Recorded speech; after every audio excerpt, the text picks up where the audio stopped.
the last presentation of today, and I have the pleasure to introduce Mark Sinclair. So I'm gonna just give a short bio of him, and afterwards we're gonna have a discussion, an open discussion. So I didn't have the text in advance, so it's gonna be differently comparing to what happened with Deborah and Lan. So I'm gonna just like throw some questions to Mark and see. I mean, I want to hear his reactions. So Mark Sinclair is a lecturer in the School of History, Anthropology, Philosophy, and Politics at the University of Queens, at the Queen's University Belfast in Northern Ireland in the UK. He wrote several articles and books dedicated to, especially to this kind of forgotten tradition in French philosophy. So he has been doing a great work researching spiritualism, French spiritualism. So end of the 19th century, beginning of the 20th century, mostly end of the 19th century. And he wrote, I'm gonna quote some, show some books. So he wrote his first book is Heidegger, Aristotle, and the Work of Art. It appeared in Palgrave, 2006. And after he published, I'm gonna cite three books that he published. So he published, the first one it's called Bergson. It's like one of the best introductions that I've read in years about Bergson's philosophy. It's an introduction, but at the same time, it has strong theses about several subjects. So I highly recommend it. After he published this in also 2019, I think, which for me is my favorite. It's Ravaisson's. It's called Being Inclined, Félix Ravaisson's Philosophy of Habit, which is it was Oxford University Press, yeah, and it's really good. And last but not least, the Bergsonian Mind. It's like a anthology. He edited with Aaron Wall. I had the pleasure to review it. It's a really amazing. It covers, I mean, all aspects, I would say, of Bergson's philosophy. So Mark has been doing a great job of like kind of in the Anglophone world related to Bergson's philosophy. So it's on you, Mark. It's a pleasure, and I hope we have a good discussion after your presentation. Thank you. I hope so too. Thanks for the kind introduction. And thanks to the organizers for organizing a great journée d'études. It's been really interesting. Yeah, I mean, I've prepared my presentation in English. I didn't really think about the possibility of doing it in French, but I'm sure we'll manage. Mais n'hésitez pas de me poser des questions ou de demander des éclaircissements en français si c'est nécessaire. So yeah, my paper's on the idea of spiritual evolution, but what does that mean? We're not quite sure. I'm looking at l'évolution créatrice after Ravaisson's reports, looking at the relation of l'évolution créatrice to Ravaisson's La philosophie française au 19e siècle. For my sins, as we say in English, for the last few months, I've been just finishing a critical edition of Ravaisson's report. French philosophy in the 19th century, it's translated as. Now, for those of you who don't know, I mean, I'm sure we've all read Bergson's text on Ravaisson, which is a beautiful, beautiful text. I think it's one of his best pieces of writing. Really quite remarkable. But the Ravaisson's text is a report. So it was commissioned by the Minister of Public Instruction at the time, Victor Duruy. And it's one of a series of reports on the progress of the French arts and sciences on the occasion of the 1867 Exposition Universelle.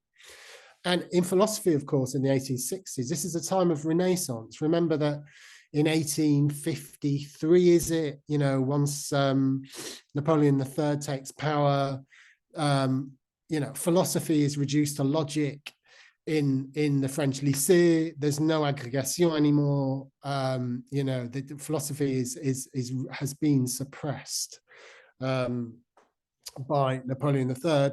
But Victor Duruy, he was, I think he was named as minister in about, in maybe, like, I don't know, 62, 63, I might be wrong about this, but he's a liberalizing force within the regime. Duruy is an interesting character. So he's quite supportive of female education, for example. And what's happened when philosophy is shut down in the 1850s is that the Cousinean spiritualist tradition is suppressed. It's not just a suppression of philosophy in general, but of the Cousinean tradition in particular. And Ravaisson is named in 1863 as the président du jury de la création, because, I mean, he's already held himself at a distance from Cousin. He's a new broom, as we say in English. He's his own man. He's got sufficient distance from Cousin, and Duruy first nominates him to the position of président du jury, but also he commissions him to write this report in 1867. Now, a report on the history of French philosophy, it could have had, just one second, let me put this onto, I'm going to try and share screen view. How do I, slideshow, there we are. Play from current slide, there. It could have had, I'm plagiarizing the, a text in French on Ravaisson's life and work, and it's written by somebody other than Bergson. But this report, I mean, if you think about it, someone asked you to write a report on 19th century philosophy, you could list lots of doctrines and explain the doctrines, and it could have had all the charm of a telephone book. It could have been really quite dull. Telephone book, obviously, it's a kind of analogy that's wasn't really relevant to Ravaisson's time. It's not really relevant to our time anymore, is it? We don't really have annual or téléphonique anymore. But what Ravaisson tries to do in the book is to attempt a sort of grand synthesis of French thoughts, all of the different currents, all of the different thinkers in French philosophy. Ravaisson has the kind of the courage to sort of, in a very generous way, to say that they're all, I mean, you might think it's one-sided, but they're all going somewhere. They're all leading towards a goal. And the goal is what he tries to sort of formulate as a new form of positivism, a new form of realism. And this form of positivism is what he calls the positivisme spiritualista, realisme positivista. That to say, why, I mean, this notion of positivism, it's not neutral, of course. We are talking about Kant and the Kantian tradition, and the confrontation. There's a confrontation with Kant that occupies like the spine of Ravaisson's reports, like 6 or 7 sections concern the early work of Kant and then the later work, and then his disciples and Kantianism in Britain. So I mean, this is the real kind of crux of the report. And of course, what Ravaisson is responding to is the difference between the early and the late Auguste Comte. You know, and what's the difference? Well, I mean, from Ravaisson's perspective, the difference is a function of Comte's engagement with biology. What you see at the end of the cours de philosophie positive is Comte beginning to take the independence and the irreducibility of biology more and more seriously. And at first it's just about animal life, then it's about life in general. But he recognizes that biological life cannot be understood on mechanistic principles. There's a huge move away from the dry mechanical abstractions of early positivism in the later Kant's work. And, he's becoming interested in the arts. He's going a bit crazy also. He's got his grand pseudo-romantic attachments to Clotilde.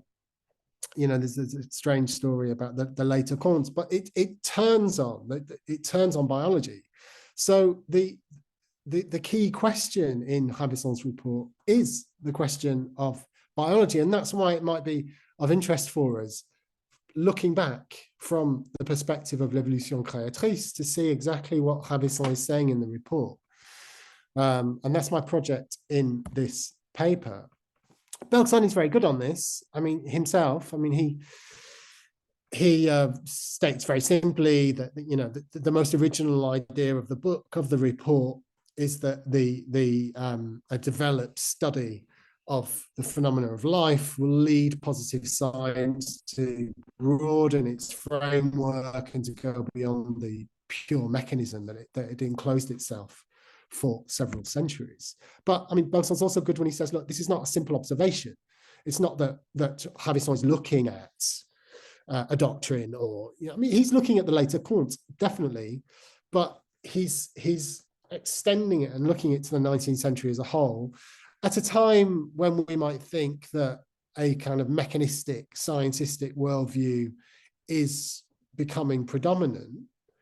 But as a kind of countercultural move, Ravaisson is saying, look, biology will always resist mechanistic paradigms. And he's going to make the same argument before Bergson about Claude Bernard, for example. Bernard, who tries as much as possible on positivist principles to reduce life to mechanism, but still, and this is the point that Bergson will make also, but still, Bernard leaves room for the idea of for the whole, for a creative movement in life, for some kind of non-mechanical principle. So the question of biology is fundamental in the report. It turns on the question of biology, and a new and improved spiritualism for Ravaisson has to incorporate the facts of biology. He's holding traditional eclecticism at a distance. He's very critical of Cousin. He's been very critical of Cousin in 1840. He's not waited until he's died. He didn't have an academic career, Ravaisson, because he fell out with Cousin in the late 1830s. And one of the points of dispute is the relation to the sciences, and Ravaisson is arguing that we need to take biology more seriously. But this new and improved positivism is going to start, however, it's still spiritualist. It's going to start from what Mendes-Biran had called the primitive fact, the fait primitif of consciousness, which is the mind's own self-awareness in its activity. It's the mind's apprehension. This, I think, goes back to something that Len might have been talking about in relation to Bergson. The mind's apprehension of itself as an absolute rather than something relative. That opposition between relative and absolute is a huge question in 19th century thought, in English, French, 19th century thought. So many English thinkers, British English language thinkers are saying we can only know the relative. Anything that we know is relative to us. There's no chance of knowledge of an absolute, as the Germans may have considered it. But Ravaisson's position is that we do have knowledge of a kind of absolute in our self-awareness, and that's a function of intuition rather than analysis, and it's a function of intuition as opposed to the inductive psychological method of Cousinian philosophy. Excusez-moi, je suis un peu souffrant, mais ça va aller. Now, of course, the facts of biology in 1868, when Ravaisson is writing the report, include evolutionary theory. And, you know, Ravaisson doesn't ignore evolutionary theory. In fact, that his project of a spiritualist positivism includes his own version of a spiritualist evolutionary theory. But I mean, the report does two things. On the one hand, it's Ravaisson sort of presenting his own ideas after having synthesized the work of, you know, the most important French thinkers in the 19th century. But it's also prospective, prophetic almost. Ravaisson's talking about the French philosophy of the future. And, you know, for him, it will have to include a spiritualist interpretation of evolutionary biology. There's no doubt about that. In this context, it's hardly surprising that Bergson turned to biology in 1907. I mean, what is surprising is it took him so long to get there. It took him sort of 20 years after you know, the discovery, inverted commas, of duration. It took him 20 years to kind of think about how to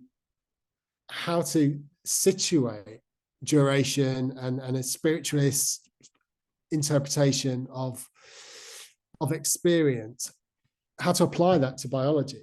You know, I mean, as we know, in Lycée, he's already remarking that biological life is like psychological life, that it's not composed of elements and atoms that could be replaced.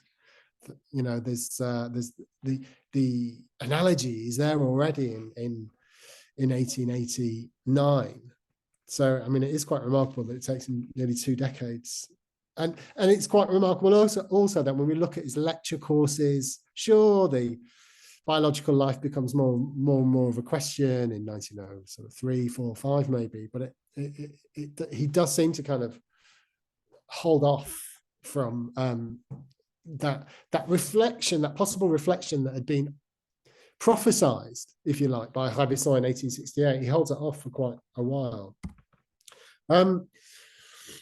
Now, in underlining the importance of, which is what I want to do this evening, in underlining the importance of the reports, it's worthwhile to bear in mind that Bergson did accept, when he was talking to Ben Ruby, he did accept the title of spiritualist realism. He said, yeah, well, yeah, you know, that I'm part of that project. I accept that as a description of what I'm doing. And it was, that comes not only from Ravaisson, but from Lachelier.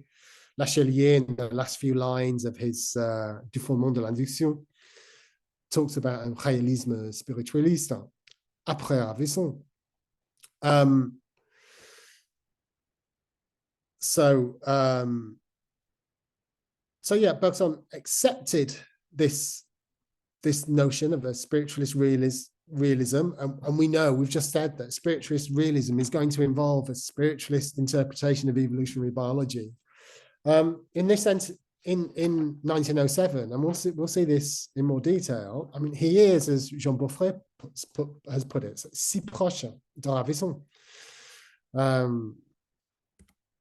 But I mean, that's not to say that Bergson was always Ravaissonian at all. I'm not making that claim. There's just an interesting trajectory in Bergson's career where, you know, he's a Spencerian. He's influenced very much by Spencer and Spencer's take on evolutionary biology.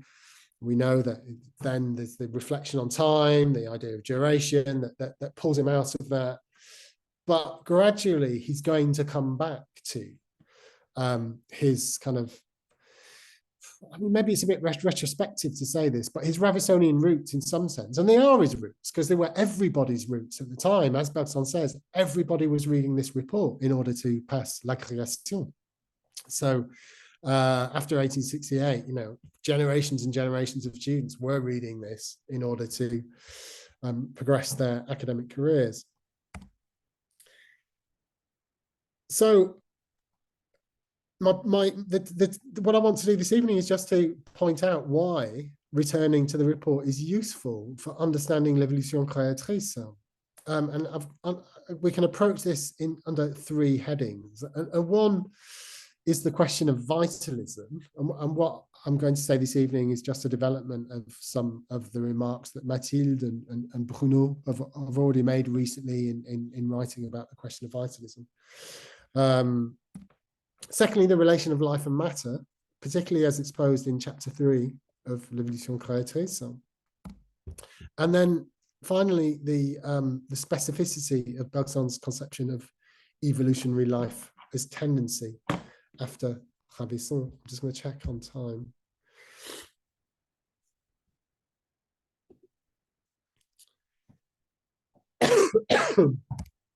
Okay.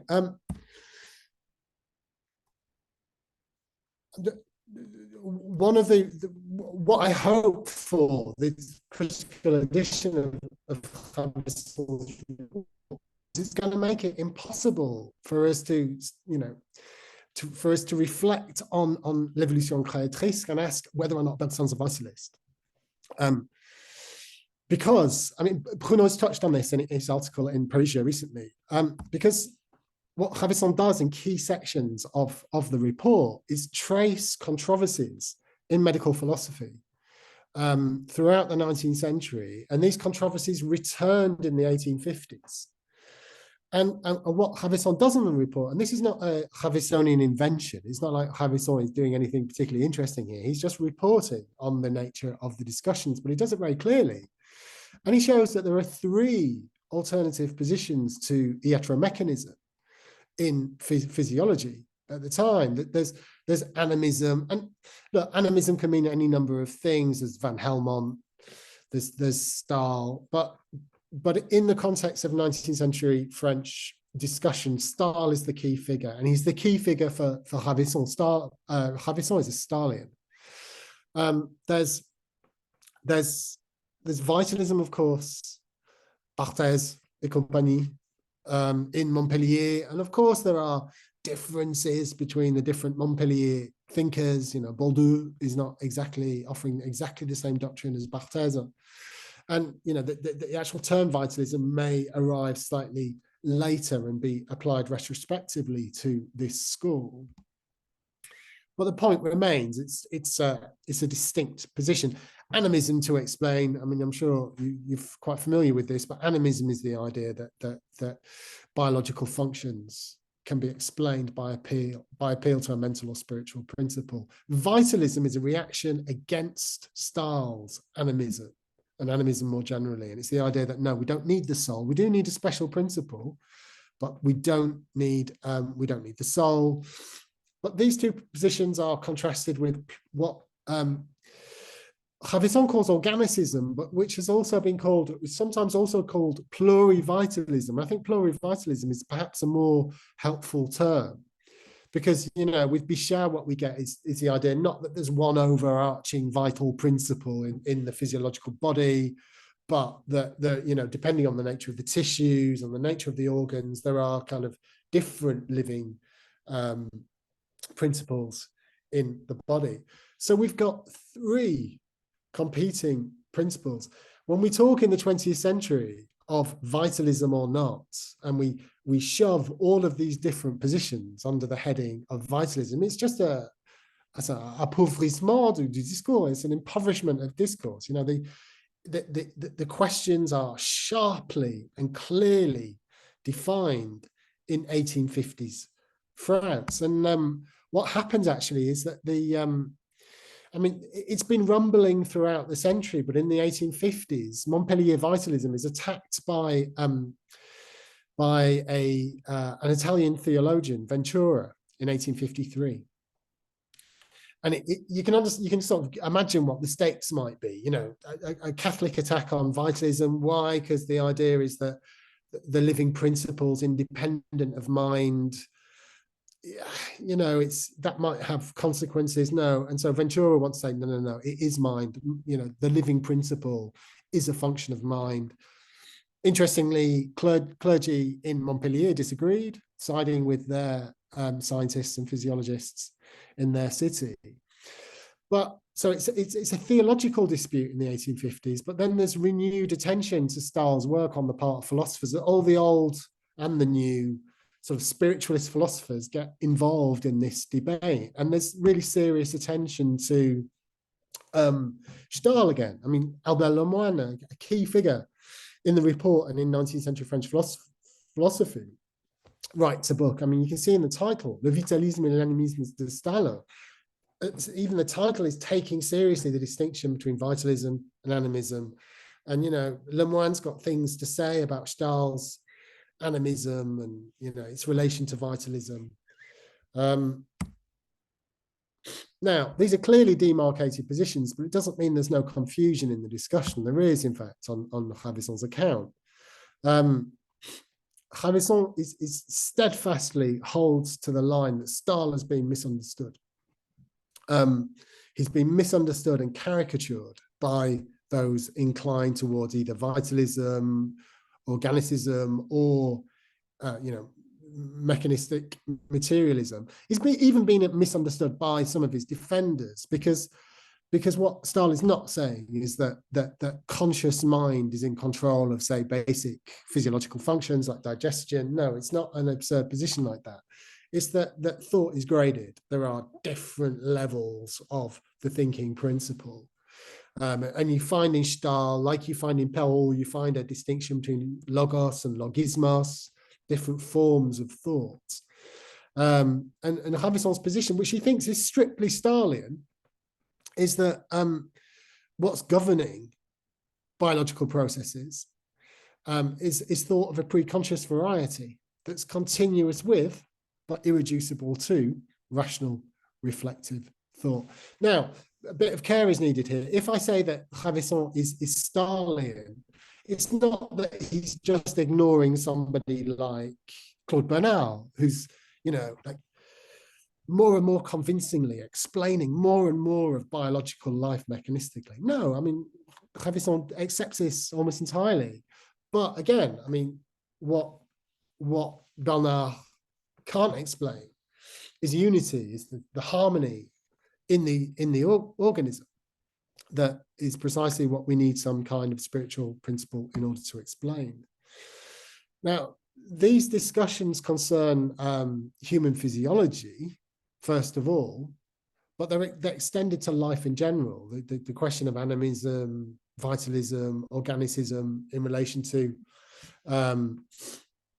human physiology and medical philosophy is the key to a philosophy of nature. Already in Ravaisson's 1838 De l'Habitude, we see a Stahlian animist physiology, or Stahl-influenced animist physiology, becoming a spiritualist animist philosophy of nature. Bergson's psychological interpretation of life in 1907 is one, therefore, that sits squarely within an animist tradition. You know, he's taking up the reins from Ravaisson. I'm not saying he's saying exactly the same thing as Ravaisson, far from it, but he's taking up a project that's been sketched by Ravaisson, and Ravaisson is you know, sort of trying to update a Stahlian position. So, I mean, look, other people have said this. Bergson's position in 1907, we can see this more clearly when we look at his work against the context of the report. It's not some kind of strange kind of vitalism. And what's unhelpful here is Bergson's appropriation of Lalande's image of the élan vital, of course. You know, Bergson gets attached to this thing called vitalism in the 20th century. And he must be a vitalist because he borrows this image of the élan vital. But, you know, we know this. He's quite careful about vitalism in L'Évolution créatrice. He's quite critical of thinkers who advertise themselves as vitalists. And he's well aware of the traditional distinction between vitalism and animism. I think Bruno, in your most recent paper in Paris, you in a footnote you asked the question, well, does that, you know, calling Bergson an animist, does that make him a Stahlian? Well, you know, of sorts, yeah. I mean, he's definitely thinking from a Stahlian lineage. I mean, given that he's a panpsychic also, we shouldn't be too sort of spooked by that. We shouldn't find that sort of, unscientific and unacceptable. There's a lot in Bergson's work that's unscientific, precisely because science can't explain everything. So that was the first point. The second point is the question of the relation between life and matter. Can someone tell me how many minutes have gone past the hour? Bruno? It's 4:35 here. So 35. I'm on 35. Okay, good. It's maybe good. 25 minutes or something. I don't know. Okay, 20. yeah, I won't go over more than another 25. Okay, but if life is some form of psychological spiritual principle, what is its relation to matter? Canguilhem saw this, but given that Canguilhem's commentary has been neglected, it's not, compared to Deleuze and how fashionable Deleuze's commentaries have been, it's worthwhile underlining a point that Canguilhem makes, is that when Bergson tries to overcome traditional dualisms in the third chapter of L'Évolution créatrice, and when he does that by saying that matter is not matter, it's materialization, it's a movement, it's spirit becoming matter, and spirit isn't spirit, it's spiritualization, it's matter becoming spiritualized. There are not two separate things, matter and spirit. There's a scale and movements along the scale. It's a Ravaissonian position. It's got its immediate source in Ravaisson's report. Sure, it's kind of Plotinus as well. Ravaisson is channeling Plotinus here, but when we look at the report, we see this just so clearly. Here's Ravaisson. From the inner and central point of view of self-reflection, the soul not only grasps itself as the infinite from which it emanates, it also sees itself, it recognizes itself more or less different from itself by degrees, all the way to the extreme limits where, in the dispersion of matter, all unity seems to vanish and all activity seems to disappear. Nature, one might say, is a refraction or dispersion of spirit. So the whole idea of, space as a kind of relaxation of mind, extension is extension, says Bergson. It's Ravaissonian in inspiration. Sure, it's not, in Ravaisson, it's not the relaxation of duration. He's not talking about rhythms of duration in the way that Bergson does, because Ravaisson hasn't sort of brought out that question of duration in the way that Bergson will. As one way to think about all of this is that when Bergson says philosophers have only one thought, he was right in his case. That one thought was duration. I mean, what he's doing is applying duration to this kind of spiritualist, realist project that had pre-existed him. And note also that it is from this perspective of life and matter as movements that Ravaisson can incorporate the fact of evolution, biological evolution, within a Christian framework. And the idea is of a creative God that produces the material world by a kind of generous condescension, by relaxation, by a kind of extinguishing of its own activity. But so creation is a kind of dispersion of a unitary principle, but that dispersion allows for life to climb back up the rungs of the ladder to reattain, through the human being, to reattain divinity. And so that's the kind of kenotic account of creation that Ravaisson presents, but it's from that perspective that he understands biological evolution. Biological evolution is just going back up the scale that creation has already descended. There's an interesting analogy here that Ravaisson never really sort of never really underlines explicitly, but it's nevertheless the case that it's implicit in his work that given that he understands habit in this way, what is it when we acquire a habit? Like the will sort of loses its grip, and we you know, activity, motor actions are no longer explicitly guided by the mind or the will, and a slightly different force takes over.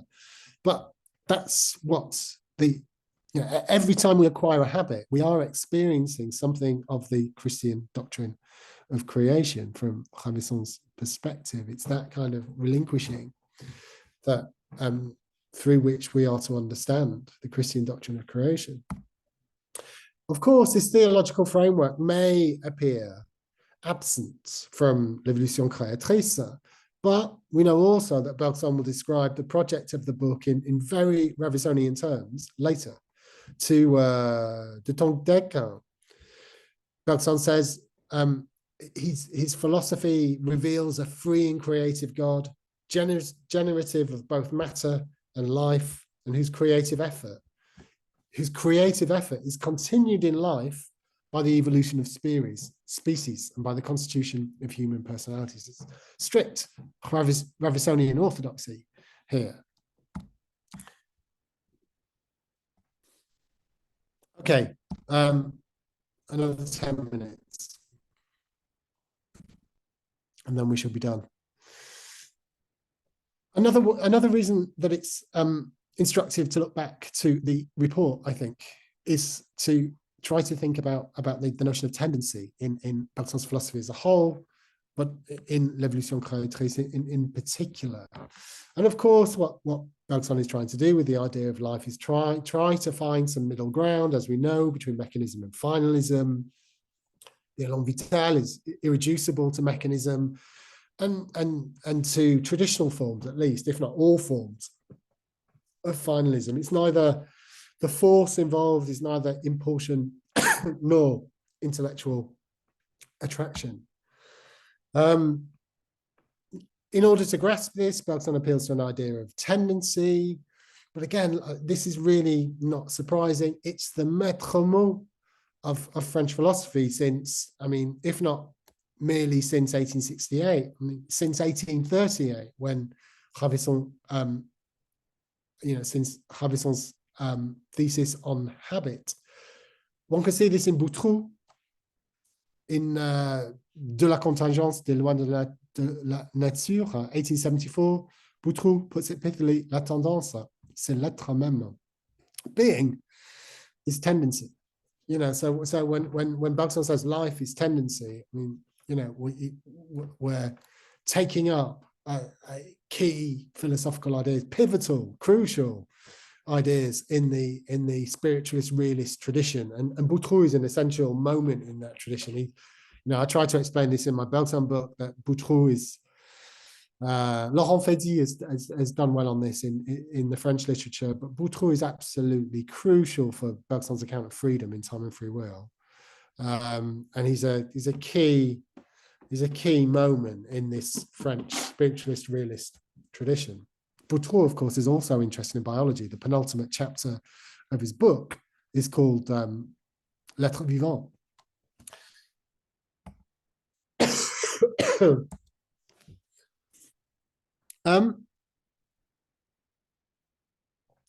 Now, already on this question of tendency, already in 1838, Ravaisson had shown that he'd argued that habit is irreducible to mechanism or finalism, and there's a tendency or inclination that takes over from will or consciousness in the acquisition of a habit. There's an embodied intelligence, certain kind of embodied intelligence in motor habit. And another way to put this, which brings us straight back into the German philosophy of the late 19th century, there's a purposiveness without purpose. There's a no longer purposiveness in habit, but it's not dead. It's not merely mechanical. It's not no longer purposive in the sense that it's just become mechanical. No, it's still purposive, but but the purposes are no longer explicit or reflected. But thinking about de l'habitude, thinking about Ravaisson's account of habit in terms of purposiveness without purpose, allows us to see exactly what's going on. I mean, first of all, we're now saying that the genius and the habit, if you think of Schelling, the big question was genius. It was art, it was genius. If you look at genius closely enough, you get the key to philosophy. You find a philosophy of identity. You can overcome oppositions between mind and world if you reflect on artistic creation. But Ravaisson sort of twists that and turns it. And the question is habit. And he says this explicitly, the real method of philosophy, if you want to do philosophy, you have to reflect on habit, because habit shows us the underlying unity beneath our abstractions that are mind. That is the opposition of mind and body. So Bergson takes up this idea of tendency. Life is tendency, he writes, and the essence of a tendency consists in developing in the form of a sheath, creating by the fact of its growth alone divergent directions between which its élan will be distributed. Now, there's definitely a certain kind of development in Bergson's notion of tendency that he's stressing more than Ravaisson did. I don't think there's any doubt about this. He's stressing more the idea that tendency is a principle of differentiation, that it advances as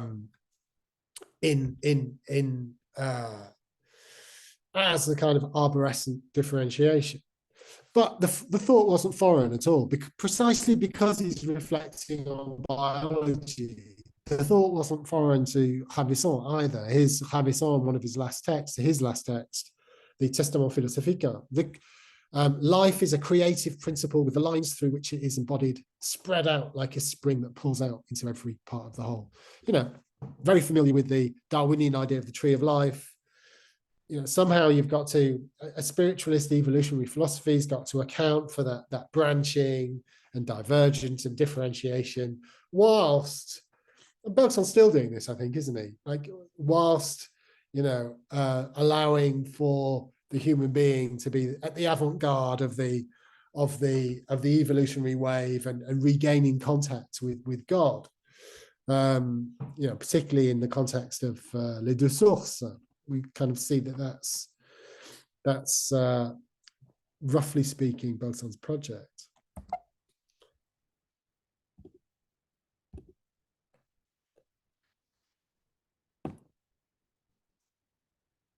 In speaking of the idea of tendency in Ravaisson, we might categorize his thinking as Jankelevich and Brunswick have categorized Bergson's ideas about life in L'Évolution Créatrice as a kind of romantic voluntarism. In the romantic movement in philosophy, the key faculty is no longer the understanding. In Schelling, the understanding's limited. It doesn't get us to the truth. What does get us to the truth then? What is the primary category? Well, there's a whole issue about the will. But it's important to bear in mind that in Ravaisson's project, tendency is continuous with, but irreducible to the will. It's not the will. It's related to the will, but it isn't the will in its purity. In this sense, Ravaisson contrasts tendency, inclination, and will, just as he contrasts love and desire. There's an idea of love in Ravaisson's thought that is the prior condition of desire. And in the same way, he's going to argue that tendency and inclination are not just a result of voluntary activity and habit, but they are the prior condition. Now, these distinctions are not absolute, precisely because Ravaisson's a thinker of continuity. But in this way, this is how he goes beyond Mendelbrand's philosophy of efforts and Leibniz's notion of tendency as a function of conatus or drive. It's still too voluntaristic for Ravaisson. It's still privileging the will. Now, it's against this context, I think, that we can approach the question of effort in the Élan Vital with, you know, a slightly sharper historical background and perhaps make more sense of some of the issues and difficulties in Bergson's account of effort in the Élan Vital. Now, in the text of L'Évolution créatrice, it arises in the context of Bergson's critique of neo-Lamarckianism. Bergson, after Weizmann, accepts that the inheritance of acquired characteristics could only really be the exception rather than the rule in biological evolution. It, you know, might happen occasionally, but, you know, given the barrier that Weizmann has proved, in inverted commas, between soma and germ, you know, it's all over for the explanatory power of the theory of the inheritance of acquired characteristics. I mean, this is a clear distinction between, and this is why we need l'évolution créatrice in one sense. You know, Ravaisson is still sort of entertaining the idea of, it's only 10 years after the Origin of Species, roughly 10 years, I think. And he's still entertaining, as Darwin did, notions of the inheritance of acquired characteristics. But note that he's not fully committed to it. He doesn't, his account of the tendency and the creative development of life is not that, you know, it's individual acts which change the grand tendency. No. It's to a certain extent, evolution can be explained by the acquisition of the inheritance of acquired characteristics, but only a certain extent. He's not Spencer. He's not committed to it in the same way that Spencer is. So on the question of effort, Bergson is, you know, he's quite cagey about it. I mean, he's criticizing neo-Lamarckianism, and he's saying, look, you know, the vital push is operating at a level prior to individual acts. So in that sense, it's not a function of individual effort, and it's not really a function of effort at all, as Bergson says. La vérité est qu'il faut creuser sur l'effort lui-même et chercher une cause plus profonde. We've got to find a more profound cause than effort in the élan. In this sense, this is kind of strict Ravaissonian orthodoxy. Again, on the question of effort, because remember that Ravaisson had found in tendency, he sort of said it's not with the will. It's not the will either, because it's continuous with the will, but it's not purely the will.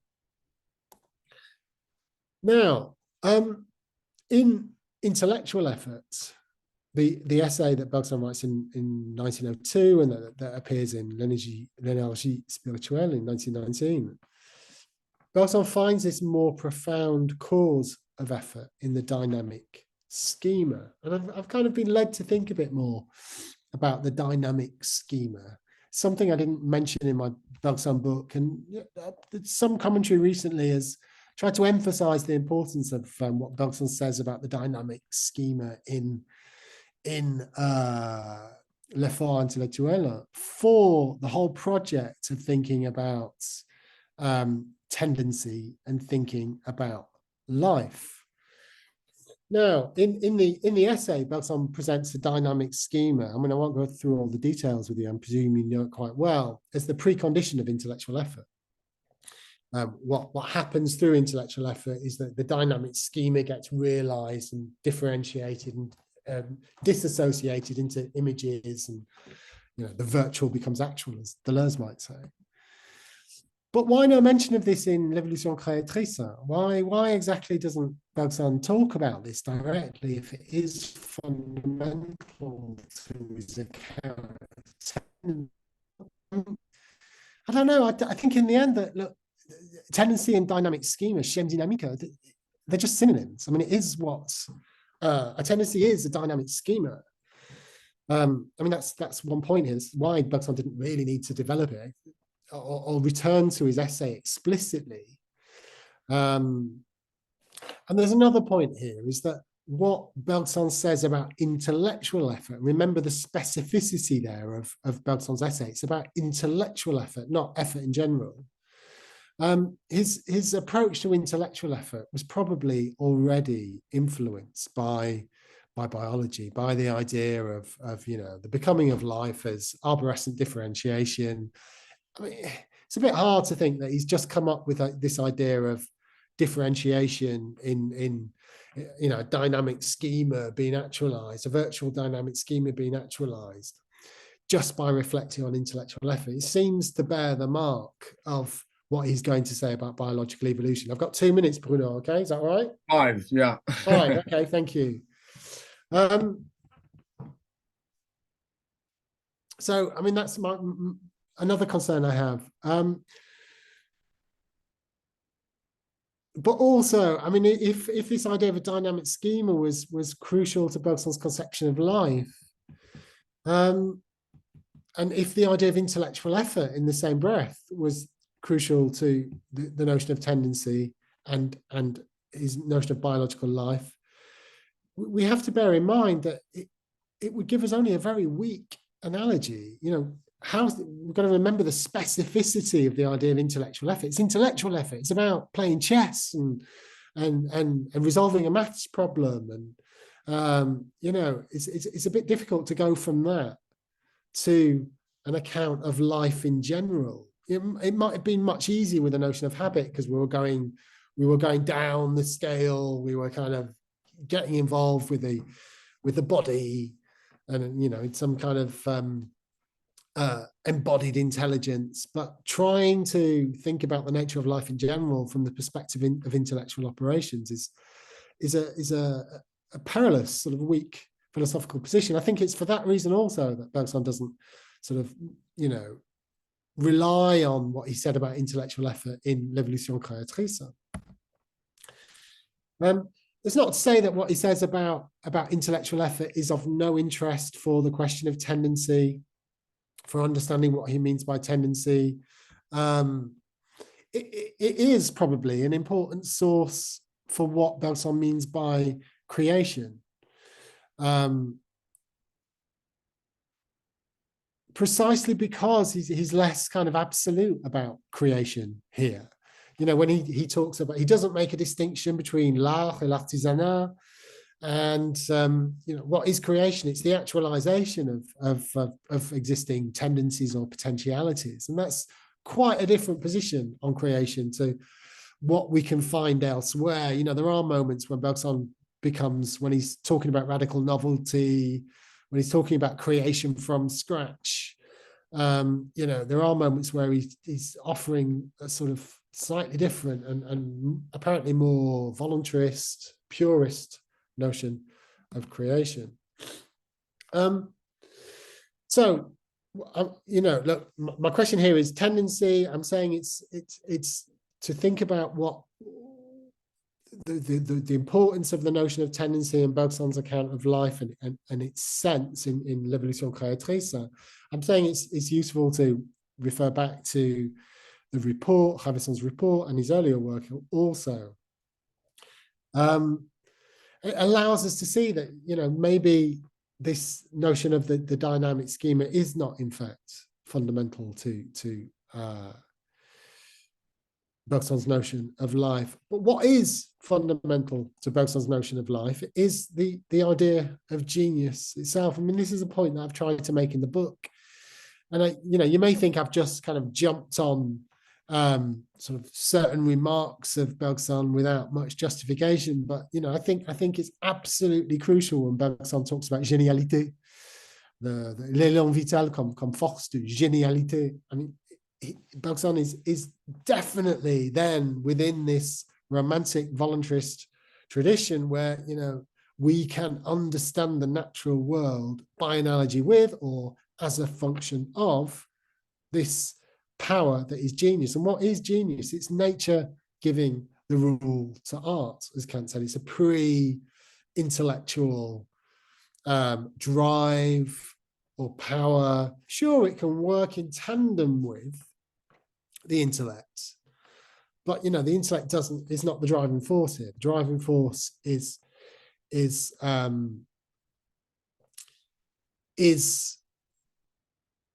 genius itself.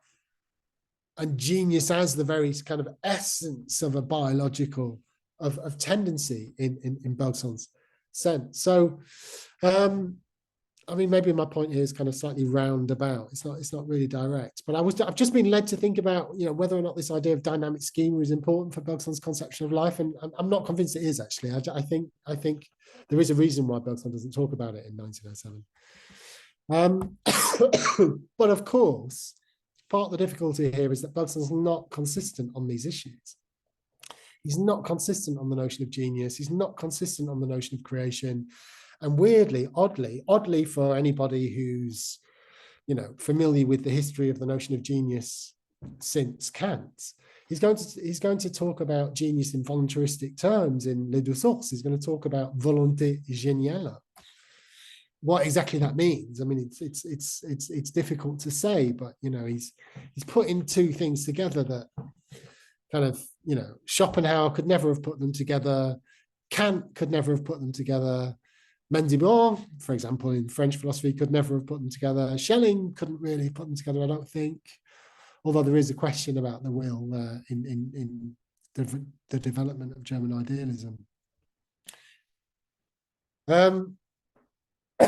But there is a clear difference. To come back to Ravaisson and the notion of tendency, there's Bergson's appeal to genius is something that you don't find in Ravaisson, which is odd, given that Ravaisson is so interested in art. He was the curator of classical antiquities at the Louvre. He was a painter. He writes about art. He writes about drawing. He's really interested in art, but he doesn't dwell on the notion of genius, and he doesn't build a philosophy on it. Whereas, you know, I think in many ways Bergson is in 1907, and that does give him a kind of direct line back to post-Kantian German philosophy. I'm sorry, Mark, just a reminder, it's 5 o'clock. I'm done. I'm done. Like some minutes just for you to conclude. So, I mean, Bergson turns to the question of genius. He's one way of thinking about this. After Ravaisson, he's too persuaded by mechanical conceptions of habit to ever accord habit the kind of metaphysical status that Ravaisson will do. So, you know, that there's a clear difference in Bergson and Ravaisson's approaches to the nature of life, to the nature of tendency. I mean, you might arrive at a very similar notion of tendency from these perspectives, and I think you do. I mean, what we're finding is that genius and habit are not opposed principles as we may have considered them to be, but it is nevertheless a distinct difference in their approaches. I'm sorry, that third point of mine was not really, the third part of the paper was not really kind of going in a clear direction, but hopefully you got something from it. Thank you for your attention.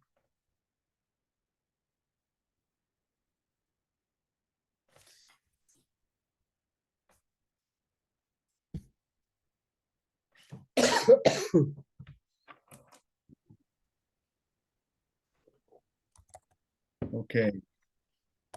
Thank you very much, Mark. It's a lot of, you spoke about a lot of things and new things, new perspectives on how to understand Bergson historically, at least to me. That's why I like your text, because I tend to, how can I say, I tend to resist to this romanticized Bergson, you know, just more romantic, which it's of course there's a lot of several elements that can put Bergson in this tradition, and of course if you have to side Bergson with Ravaisson, you have to buy the whole package, right? So that's the way it is. You cannot pick up like elements from this and there. So I have several questions. I'm gonna make just maybe 1 or 2 or 3 of them. I separated him. Maybe some other people can ask the questions after me, but I will. Well, there's a lot of, I made so many notations here. It's a mess. The first thing is I was surprised by your lack of surprise of the appearance of creative evolution, because to me, I was always, it's like, it's really weird, a book about biology. Bergson, if you read the letters, if you follow the path from matter and memory, and then laughter, and then creative evolution, and the text that are in between matter and memory and creative evolution, you see no like whatsoever reference to this whole world of biology, of science in really specific terms. And to me, it was always like a mystery. And I think you give a clue, of course, highlighting the Ravaisson's work, and of course, the work of biology in the spiritualist tradition. That I think is really important.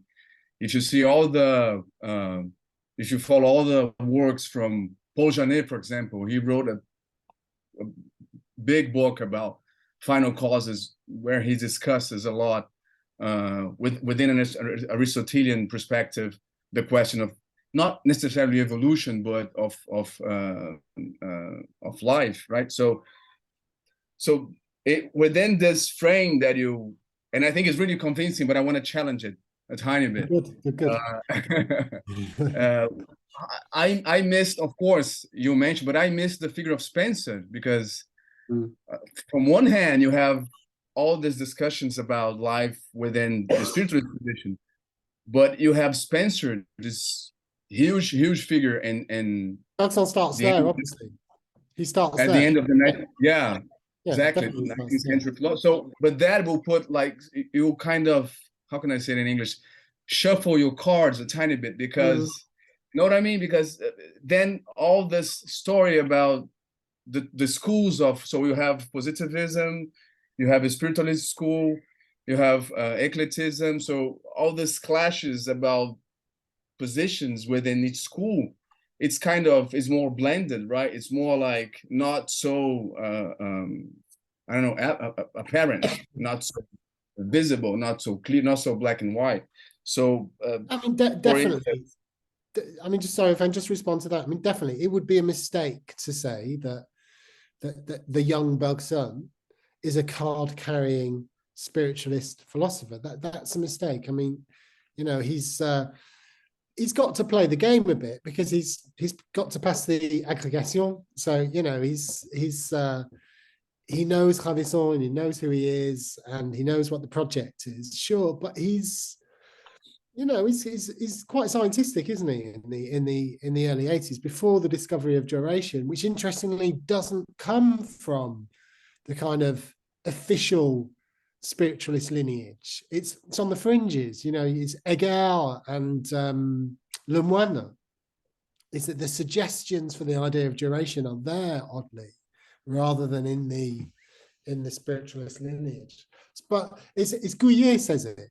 Gouillet says Bergson ne comprendra Ravaisson que après être devenu Bergsonien.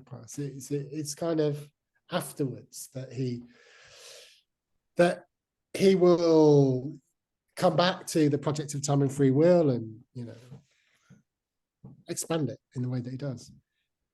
Yeah, I mean, that definitely. So just, yeah, to continue this, for example, so we know that the concept of habit is really, I mean, it's the main concept, inclination, habit, desire for Ravaisson, right? So we tend to think that Bergson inherited that from Ravaisson's perspective, but at the same time, the problem of acquired habit, inheritance, it's Spacerian and Lamarckian discussion. The Bergson always is nourishing himself in the courses that he's doing in Clermont-Ferrand, and just, so do you think it's, so my first question would be more like, do you think it's more like it will be more complementary? So Bergson receives all of that. So he receives this Spencerian positivistic discussion.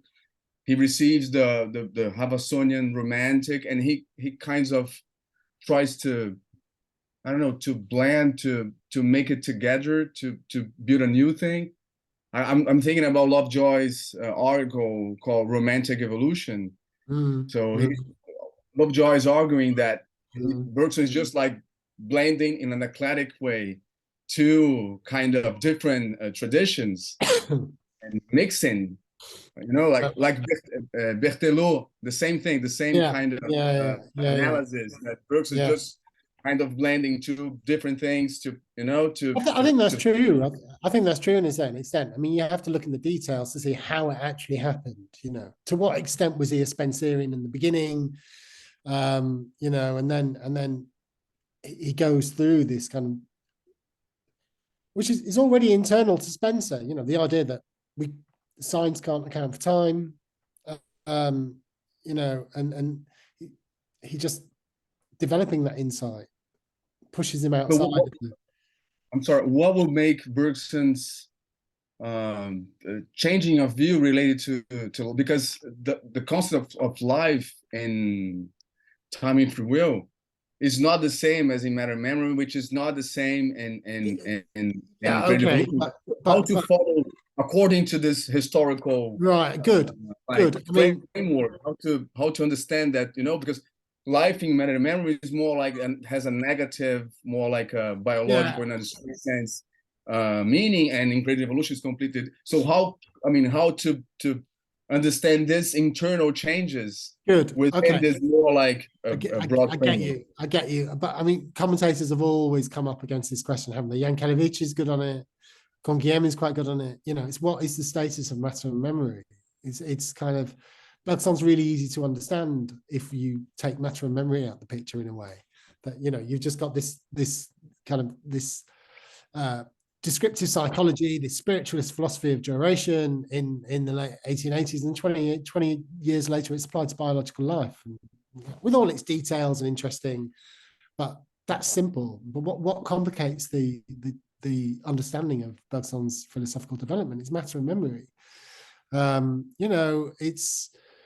It's the mechanism, the sort of the mechanistic account of, say, the body, of habit, is going to pull Bergson away from thinking about life as living. It's going in slightly different directions. Even the idea of, and who is it, Yankelevich who does this quite well? I can't remember. No, it's Canguilhem. The idea of tension, the idea of relaxation and tension. I mean, Bergson's got them the wrong way around in matter and memory. So, it's matter that is tense and spirit that's relaxed in matter and memory. He's got to kind of invert the whole thing in order to, I don't know, but he does invert the whole picture by the time of L'Évolution créatrice. So he just occupies a really difficult and problematic position in his career, I think. Yeah, it's weird because I don't know what you think, but when he kind of abandons the concept of habit in creative evolution, and he becomes as a means of development, he becomes more Ravaissonian in a way. Yeah, interesting. Because in meta memory, he has a reflection about habitus, but then it's less Ravaissonian because it's more like dualistic in a way. So to think about that, we think he becomes Ravaissonian in 1907, kind of, and then I don't know. Yeah, interestingly, he becomes very Ravaissonian in 1907, but still, it's not as if he turns back to the question of habit. No, the question of habit is not fundamental for him. No.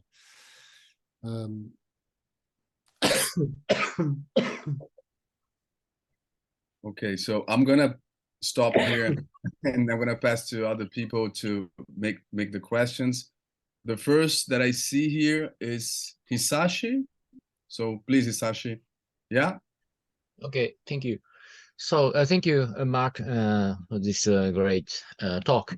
And I agree with your interpretation, your thesis. So Ravaisson's influence or affinity with Bergson, and his influence, especially from his report. And I think you know that Arnaud François has noted that, quoting this book, Ravaisson's book, for his distinction between animism, vitalism, and organism. He's And good he at says François is so good. He's that, good on that. yeah, and he says that so Bergson is in this classical classification, he is animist. But so he says, Bergson se rattacherait à ce dernier courant, c'est-à-dire l'animisme. Les connotations du terme qui le désigne et surtout la nouveauté de la perspective propre à Bergson, considérer la vie et la science du point de vue du temps comme durée, Mhm. l'empêche de reprendre ce terme à son compte. Et moi, je suis assez d'accord pour Oui, cet moi aussi. avis. C'est-à-dire, bon, donc dans cette perspective, on pourrait dire qu'il est animiste, mais en même temps, donc cela réserve que, donc justement, il a introduit sa vue du temps, hein, de la Tout à durée. fait. Je Donc suis tout à fait ici, je d'accord. crois que même si donc la vie comme tendance euh, comment dire, donnerait une sorte d'affinité avec Ravaisson, quand même, ce point de vue de la temporalité, de la durée, Mhm. Mhm. serait assez propre à Bergson. Donc ça, serait la Ça c'est première. sûr. Voilà. Je suis tout à fait d'accord. Et encore une fois, chaque philosophe a une pensée, Oui, dit oui, oui, oui. Bergson. Voilà. Donc ça, c'est la Et, première et remarque. Voilà. ça, c'est la pensée de Bergson. Mm. Oui, c'est durationniste plutôt que animiste, mais c'est, si tu veux, c'est dans le grand cadre de l'animisme. La pensée de la duration, c'est de la durée plutôt, c'est une forme de ah ben, c'est une forme déjà et clairement du projet d'un réalisme spiritualiste Ouais. que a projeté Ravaisson. Et Ravaisson non plus, il ne dit pas que moi je suis animiste. Donc, ouais, c'est certain qu'il y a il y a des problèmes, des aspects négatifs de l'idée même d'animisme. Ouais, ok. Bon, alors, en fait, j'ai deuxième question plus importante. En fait, ça concerne sur donc ton propos, parce que ton dernier article sur l'expression dans l'essai, c'est aussi ça tournait autour de la notion du genius, hein. Donc, Oui, oui, oui, tout à oui, fait, parce ouais. que Ouais, tu citais Kant, voilà, ouais, tu c'est discutais. pas. Oui, oui. Donc, moi, je suis assez d'accord C'est pour implicite, hein. C'est ouais, vraiment pour cette implicite. attention à la génie. Ouais. Et donc, c'est bien. Et tu discutais ça en disant que, donc, justement, dans cette discussion, tu disais que l'artiste et l'artisanat ne sont pas tout à fait séparés. Comment Tout à dire, fait, ouais. dans une perspective, même perspective. Ça, je suis tout à fait d'accord. Ça a un effet sur la notion de la vie comme tendance. Donc, ça, c'est bien. Mhm. Mais en Oui, même temps, donc ça, pour moi, c'est la différence entre Ravaisson et Bergson, c'est la question de la technique. La question de la technique a la plus grande importance pour Bergson. Et justement, donc pour moi, l'évolution créatrice n'est pas une simple œuvre de la biologie. Bien sûr, c'est oui. bien de la Mhm. biologie, mais en même temps, c'est de la philosophie de la technique. Et Oui. donc, parce que pour moi, dans la perspective de l'évolution créatrice, c'est très important de souligner cet amalgame entre entre la philosophie de la biologie et la philosophie de la technique. Et ça, je crois que c'est la différence. Donc, au niveau de la vie comme tendance, c'est peut-être très proche, Bergson et Mhm. Ravaisson, mais en même temps, Mhm. au niveau de cette question de l'organologie, Ouais, non, mais c'est ça, hein. ouais. Oui. Donc, ça, pour moi, c'est C'est la sûr différence. qu'il y a une nouveauté bergsonienne sur ces Voilà. questions. Et ça va se développer dans les deux sources. la philosophie de la technique. Voilà. Donc, pour ça, Les deux sources. je parlais des deux sources, mais sur le mysticisme. Mais ça, c'est aussi la différence, parce que dans les deux sources, il parle du mysticisme, mais vraiment, c'est quelque chose de très singulier, parce qu'il parle, par exemple, de la locomotive, la machine, Mm, cette image, mm. c'est vraiment singulière. Donc, Peut-être, pour moi, cette peut-être organologie, ouais, on pardon. pourrait dire qu'il y a une forme de pragmatisme Mm, influencé par les auteurs américains, déjà dans l'évolution créatrice. Dire mm, que l'intellect en soi, c'est non seulement limité, comme l'a dit de manière très claire Schelling, par exemple, mais c'est pragmatique, que ça peut comprendre seulement ce qui est maniable, que l'intellect est en soi pragmatiste dans ce sens.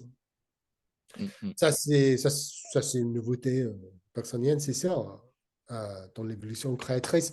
Je crois, par rapport à toute la tradition spiritualiste, hein. C'est vraiment, ça, c'est le Bergson qui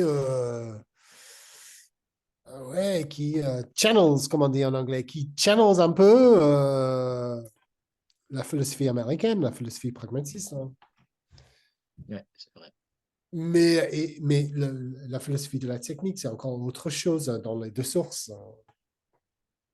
La réflexion sur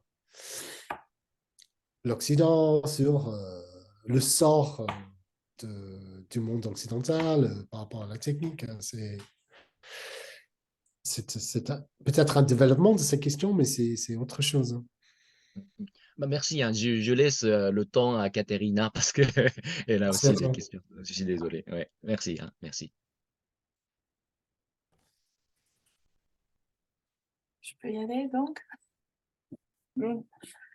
Merci beaucoup d'avoir déjà commencé cette discussion. Marc, c'était vraiment très intéressant. Merci pour ce tableau. Je voudrais te poser deux questions. Déjà, en écoutant la discussion avec Bruno, je ne peux pas résister à commenter pour ma part Vas-y. Hein. cette combinaison entre esthétique et biologie. Enfin, c'est pas tellement la romantisation, mais l'esthétisation peut-être de Oui, Bergson oui, et oui. la biologisation de son œuvre. Peut-être c'est juste impossible de se décider en fait entre les deux. Et c'est peut-être, ça m'a fait penser à un ouvrage très beau de Anna Maria Contini qui s'intitule Esthétique et sciences du vivant de l'école de Montpellier à Bergson, Ah qui oui, trace vraiment l'entanglement de ouais, cet ouais. discours dans la philosophie française et dans la science française. Donc voilà, je pense que ce serait vraiment une synthèse.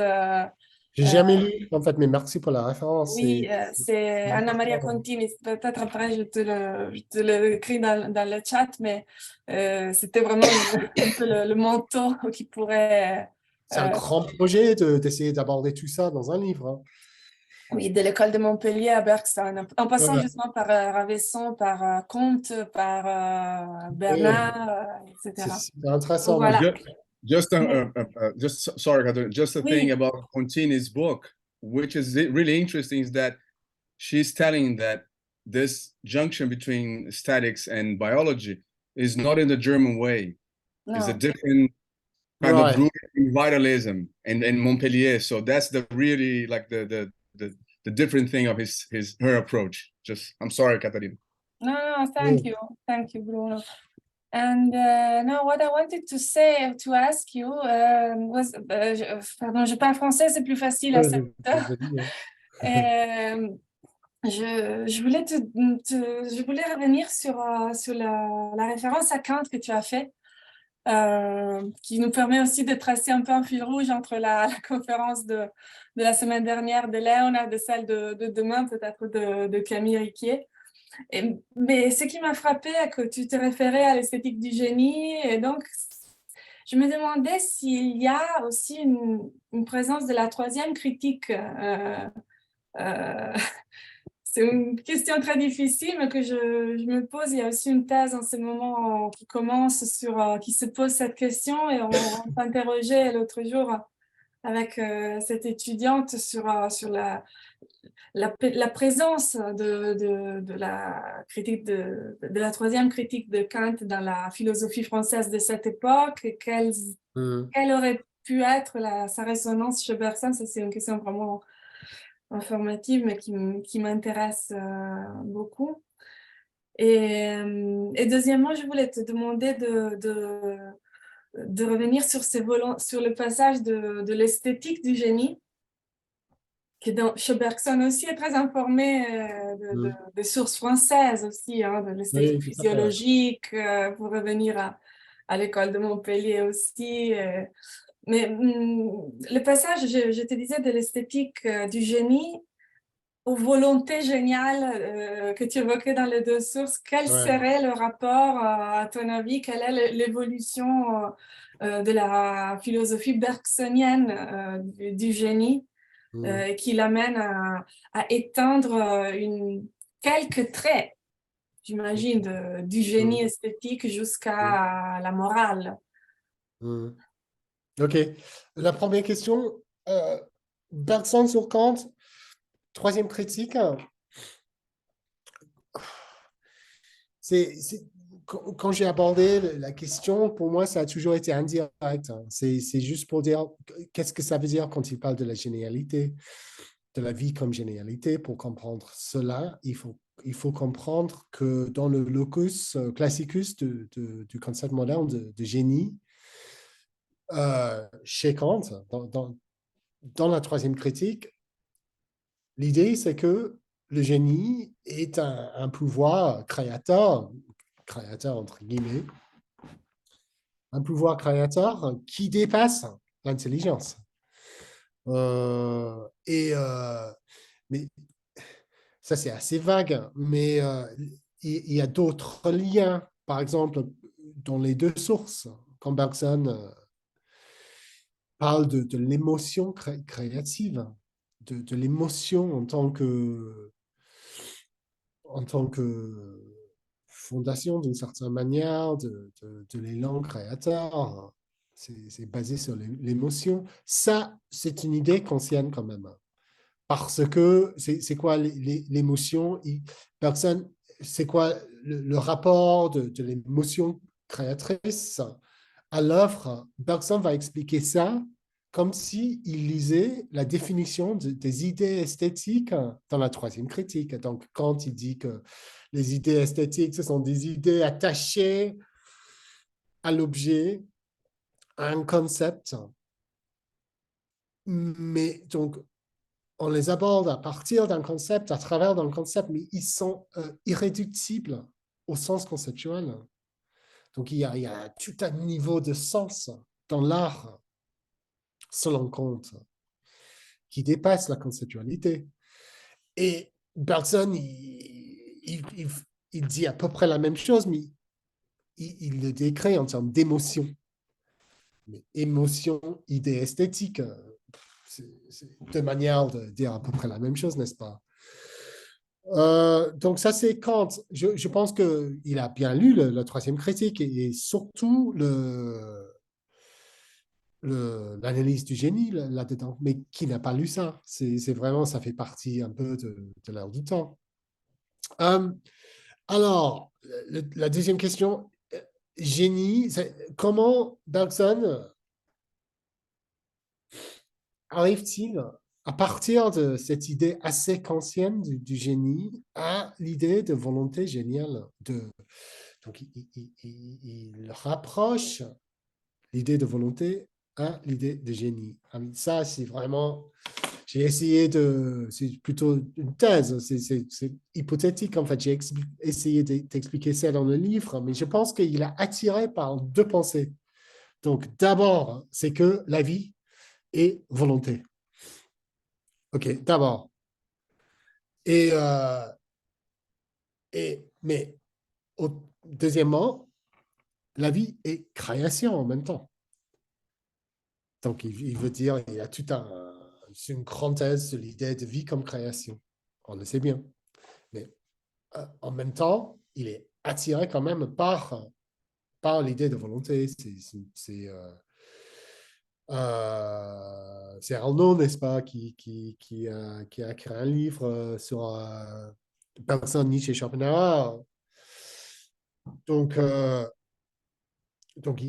c'est pas sur le premier plan dans l'évolution créatrice, mais quand même, en le lisant de près, on voit des moments où il dit que la vie, c'est la volonté. Le pouvoir de la vie, c'est la volonté.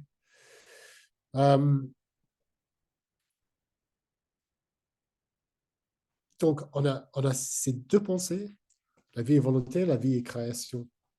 Tu les mets ensemble et tu es poussé vers l'idée que le principe de la création artistique, hein, lui-même, le principe, c'est quoi alors? C'est la volonté.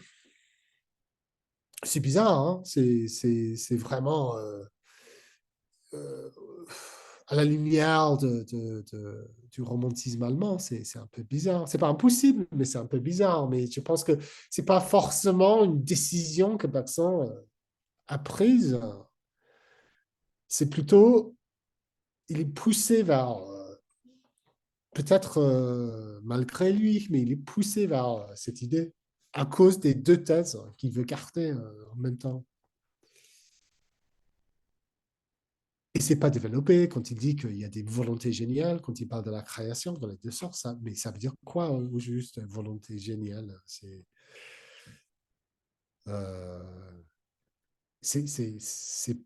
pas intuitif et c'est d'habitude quand on parle de la création, on laisse un peu d'espace pour l'inspiration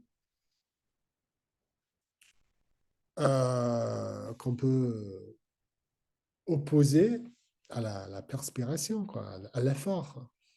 Traditionnellement, on fait ça, n'est-ce pas, que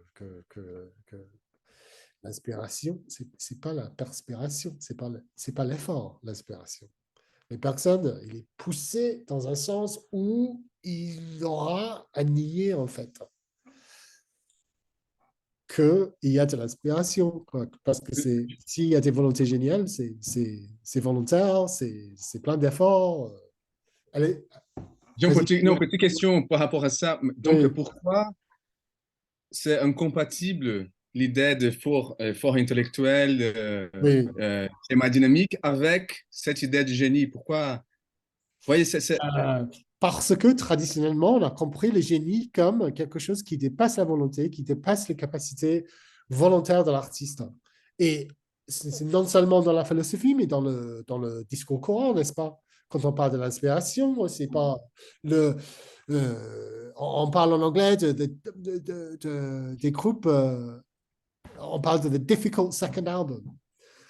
Premier album, c'est facile, hein, mais le deuxième, ça c'est vraiment le moment clé. Si un groupe arrive à faire un bon deuxième album, tu sais qu'il y a quelque chose de très important dedans parce que c'est difficile, quoi.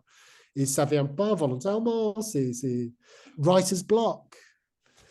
Comment on dit writer's block en français? Oui. Mais c'est pour ça que je peux continuer dans la discussion. Oui. C'est pourquoi je pense qu'il y a quelque chose de presque paradoxal dans la volonté géniale, parce qu'en effet, par exemple, dans les conférences de Madrid, il dit clairement, ce n'est pas artiste qui veut. Donc, le génie artistique, ce n'est pas artiste qui veut. Donc, c'est quelque chose à laquelle on arrive par un effort, par une volonté, en ce cas. Il dit ça où? Dans les conférences de Madrid, je crois. Oui, dans la conférence de Madrid. Oui, ok, La d'accord. personnalité. Oui. Mais il dit des choses assez volontaristes dans le même discours, n'est-ce pas? C'est ambigu, n'est-ce pas? c'est pour distinguer la philosophie, en fait, de l'intuition artistique, de l'art. Il y a des analogies dans les deux intuitions, mais la philosophie est à la portée de tout le monde, disons. Là, il est très républicain, en fait. C'est vraiment aussi très, très dans l'air du temps et dans la pédagogie aussi de la philosophie du temps, je trouve, de la rendre vraiment accessible à l'effort de volonté de tout le monde. Ce qui n'est pas le cas ni pour l'art, ni pour la morale, ni pour les grands hommes d'action, ni pour ces volontés géniales. Oui, Dans les deux sources, on ne l'est pas par choix. ouais. On n'est pas Mais en mis même temps, par choix, on est avec il y a un élément de non de déterminisme dans je trouve, Oui, dans le mais génie, en tout cas ne quelque dépend chose pas qui dépasse, du qui dépasse. libre choix de quelqu'un. Je ne vais pas choisir d'être Oui. artiste ou d'avoir des expériences mystiques ou d'être un leader moral de l'humanité. Oui. Chez Bergson. mais ça peut-être, Pourquoi? c'est parce qu'il dépsychologise cette idée même, je sais pas. C'est pas une question psychologique.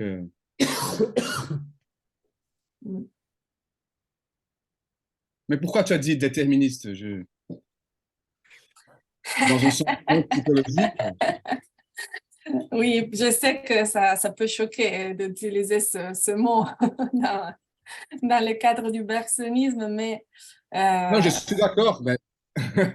C'est un élan, c'est une mais je force. vois que voilà, il y a quelque chose qui transcende la liberté subjective des mystiques aussi. Ils sont des instruments de Dieu, c'est un élan qui les traverse. Ce n'est pas vraiment une liberté qui dépend de leur Mais individualité. oui, mais ça a toujours été l'idée de génie, quoi. Voilà. Oui. Mais ça vaut aussi pour le génie moral Oui, dans ce oui, cas. oui. Il a élargi le concept de génie, en fait, à la moralité, hein. Oui, tout à fait. Dans les deux sources. Tout à fait, ouais. Merci à Mathilde. Writer's block, c'est moins poétique en français. Le syndrome de la page blanche. Hein.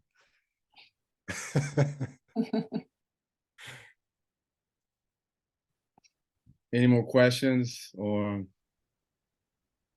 I have several, but I'm going to stop now because. Yes, it's very interesting, very, very interesting, but it's getting late. Oh, I think Alessandro has Yes, Alessandro. the last question, I suppose. So, Alessandro. Sorry, now you can hear me? Yeah, Je no parce problem. que c'est plus facile. Un follow-up sur le génie. Est-ce qu'ils entendent de cette façon, du coup, comme de la génialité comme dépassement de la volonté, aussi la génialité philosophique? Je me réfère surtout à la considération de Descartes dans les débuts du texte de Bergson sur la philosophie française de 1915. Et aussi dans des considérations dans des cours du lycée de philosophie moderne sur Descartes, mais là c'est un discours différent à mon avis parce que il suivait quand même des programmes du lycée, du coup c'est autre chose dans une tradition cousinienne. Mais si, comme Bergson l'indique dans le début du texte de la philosophie française, Descartes c'est un génie parce que après lui, et d'après lui, s'originent tous les lois de la philosophie moderne. Et je crois que le sous-entendu le fait que c'est pas dans l'intention de Descartes de générer et les matérialistes, et les idéalistes, et les panthéistes allemands, et ça. Du coup, à mon avis, il y a là aussi pour la génialité philosophique, comment dire, un dépassement de la volonté par rapport à la généralité philosophique, ou pas? Oui, tout à fait, c'est possible de voir, hein, de comprendre l'histoire de la philosophie par analogie avec l'histoire de l'art. Hein. Tout à fait. C'est pas. Et c'est pour ça qu'on peut parler des philosophes en tant que génie. Il y a une certaine tension en faisant ça, n'est-ce pas, en disant que la philosophie qui est censée être un travail de réflexion, dire que les grandes philosophies se produisent par, ce sont l'œuvre de génie d'un principe qui dépasse la rationalité, la pensée réfléchissante. C'est peut-être un peu difficile, mais c'est sûr et certain qu'on peut comprendre les deux histoires de la même manière, l'histoire de l'art et l'histoire de la philosophie. Ouais. Ouais. On pourrait dire que, en fait, les manières différentes de comprendre le monde, de voir le monde, de saisir ce qui existe chez les grands philosophes, ce sont des visions du monde, visions du monde différentes, comme le sont les visions du monde dans les grands mouvements de l'art, dans l'histoire de l'art. Je dis pas que je trouve pas de problème dans cette analogie, mais c'est possible de faire quelque chose avec cette analogie, c'est ça. Mais, Merci. Alessandro, est-ce que il parle de Descartes comme d'un génie, vraiment, ou comme, en général, comme un grand philosophe initiateur? Parce que tu disais vraiment le mot génie, c'est vraiment très, très révélateur dans ce cadre, mais je ne me souviens pas. Alors, je ne me souviens pas vraiment, je suis pas sûr à 100%, mais il le caractérise avec le trait du génie qui, et il dit dans le cours de lycée, ça, je suis sûr qu'il, la philosophie d'après Descartes, c'est comme le germe, c'est le germe d'après lequel se développe tout le Oui. courant de la philosophie moderne. C'est dans un cours dans la leçon sur l'influence du cartésianisme dans un cours du lycée de 1886. Ça serait vraiment unique, je Et pense. oui, à mon avis, c'est frappant, mais c'est pas du tout étonnant le fait qu'il utilise ce terme seulement pour Descartes. Parce que si on regarde la construction de la figure de philosophe national de Descartes dans le 19e siècle français, en fait, c'est tout normal que cette conception soit réservée à Descartes seul. Mais une chose est en faire un initiateur et en parler comme un génie. C'est très différent. Très différent parce que ça se réfère à toute une autre ontologie. Ouais. Je vais vérifier c'est très intéressant, mais il faut... Je dois vérifier le terme dans le texte sur la philosophie française, mais ça m'a fait penser le fait de développement sous forme de germe, Descartes contient le germe de toute la philosophie moderne. Ça, je suis sûr de cette formulation, du coup. Oui, mais c'est pas la même chose, je pense. Non, je sais, je vais vérifier sur le texte de la philosophie française. Oui. Peut-être la figure de Socrate dans les deux sources, c'est plus proche.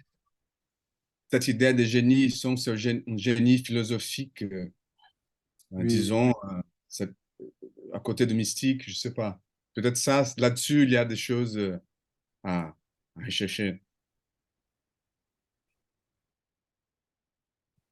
Oui, c'est vrai.